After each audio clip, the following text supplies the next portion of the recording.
ಈ ಬಗ್ಗೆ ಮತ್ತಷ್ಟು ಅಪ್ಡೇಟ್ಸ್ ಅನ್ನ ಕೊಡ್ತಾರೆ ನಮ್ಮ ಪ್ರತಿನಿಧಿ ಪ್ರಶಾಂತ್. ಪ್ರಶಾಂತ್, ಇದೀಗ ರಮೇಶ್ ಜಾರಕಿಹೊಳಿಯ ಈ ಒಂದು ಹೇಳಿಕೆ ಏನಿದೆಯಲ್ಲ, ಅಂದ್ರೆ 3 ತಿಂಗಳು ಸಾಕು ಡಿ ಕೆ ಶಿವಕುಮಾರ್ ಸರ್ಕಾರ ಪತನ ಅನ್ನುವಂಥದ್ದು. ಇದು ಯಾವ ರೀತಿಯಾಗಿ ಅನಿಸುತ್ತೆ? ಏನೆಲ್ಲ ರಾಜಕೀಯ ತಾಂತ್ರಿಕತೆಯನ್ನ ಇಲ್ಲಿ ಮಾಡಬಹುದು ಅನಿಸುತ್ತೆ ಪ್ರಶಾಂತ್?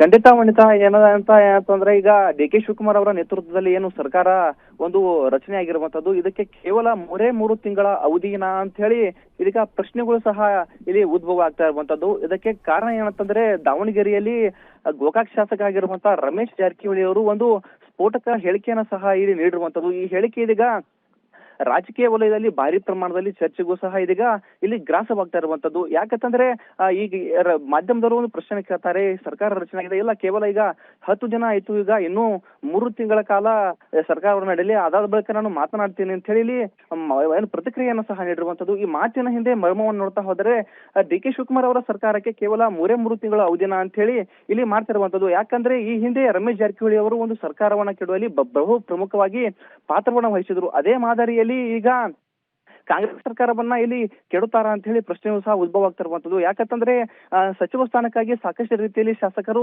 ಲಾಬಿಯನ್ನು ಸಹ ನಡೆಸ್ತಾ ಇರುವಂತದ್ದು. ಆ ಲಾಬಿಯಲ್ಲಿ ಅಂದ್ರೆ ಏನು ಕೆಲವೇ ದಿನಗಳಲ್ಲಿ ಮತ್ತೆ 2ನೇ ಹಂತದಲ್ಲಿ ಮಂತ್ರಿಮಂಡಲ ಸಹ ರಚನೆ ಆಗ್ತದೆ. ಅದರಲ್ಲಿ ಈಗ ಮಂತ್ರಿಮಂಡಲದಲ್ಲಿ ಸಚಿವ ಸ್ಥಾನ ಸಿಗದೇ ಇರುವಂತಹ ಶಾಸಕರು ಎಲ್ಲೇ ಒಂದ್ ಕಡೆ ರಮೇಶ್ ಜಾರಕಿಹೊಳಿ ಅವರ ಕಡೆ ಟಚ್ ನಲ್ಲಿದ್ದಾರಾ ಅಂತ ಹೇಳಿ ಪ್ರಶ್ನೆಯೂ ಸಹ ಉದ್ಭವ ಆಗುತ್ತದೆ. ಅವರುಗಳನ್ನ ಇಟ್ಕೊಂಡು ಸರ್ಕಾರವನ್ನ ಪತನ ಮಾಡುತ್ತಾರಾ ಅಂತ ಹೇಳಿ ಪ್ರಶ್ನೆಯೂ ಸಹ ಒಂದ್ ಕಡೆ ಚರ್ಚೆ. ಮತ್ತೊಂದ್ ಕಡೆ ಇನ್ನೊಂದು ನೋಡ್ಬೇಕಂತಂದ್ರೆ ಡಿ ಕೆ ಶಿವಕುಮಾರ್ ಅವರ ಮೇಲೆ ರಮೇಶ್ ಜಾರಕಿಹೊಳಿ ಅವರು ಒಂದು ಅಸಮಾಧಾನ ಸಹ ಇರುವಂತದ್ದು, ಒಂದು ಆಕ್ರೋಶ ಸಹ ಇರುವಂತದ್ದು. ಈ ಹಿಂದೆ ಒಂದು ರಮೇಶ್ ಜಾರಕಿಹೊಳಿ ಅವರದ್ದು ಒಂದು ವಿಡಿಯೋ ಸಹ ವೈರಲ್ ಆಗಿತ್ತು. ಆ ವಿಡಿಯೋ ಹಿಂದೆ ಡಿ ಕೆ ಶಿವಕುಮಾರ್ ಅವರೇ ಕೈವಾಡಿದೆ ಅಂತ ಹೇಳಿ ಆರೋಪ ಸಹ ರಮೇಶ್ ಜಾರಕಿಹೊಳಿ ಅವರು ಮಾಡಿರುವಂತದ್ದು.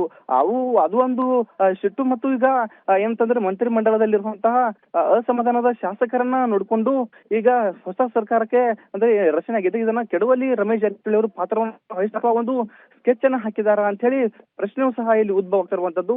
ಒಂದು ಸರ್ಕಾರವನ್ನ 2019ರಲ್ಲಿ ಮೈತ್ರಿ ಸರ್ಕಾರವನ್ನಿತ್ತು, ಆ ಸರ್ಕಾರವನ್ನ ಕೆಡುವಲ್ಲಿ ರಮೇಶ್ ಜಾರಕಿಹೊಳಿ ಅವರ ಪಾತ್ರ ಇಲ್ಲಿ ಬಹುಮುಖ್ಯವಾಗಿತ್ತು. ಇನ್ನು 3 ತಿಂಗಳ ಬಳಿಕ ಮಾತನಾಡ್ತೀನಿ ಹೇಳಿದರೆ ಇದರ ನಂತರನೇ ರಮೇಶ್ ಜಾರಕಿಹೊಳಿ ಅವರು ಏನ್ ಸ್ಪಷ್ಟನೆ ಕೊಡ್ತಾರೆ, ಈ ಸರ್ಕಾರದ ಬಗ್ಗೆ ಏನಾದರೂ ಒಂದು ಸ್ಕೆಚ್ ಇಲ್ಲಿ ಕಾದ್ ಸಹ ನೋಡ್ಬೇಕಂತದ್ದು. ಓಕೆ ಪ್ರಶಾಂತ್, ಥ್ಯಾಂಕ್ ಯು ನಿಮ್ಮ ಅಪ್ಡೇಟ್ಸ್ಗೆ.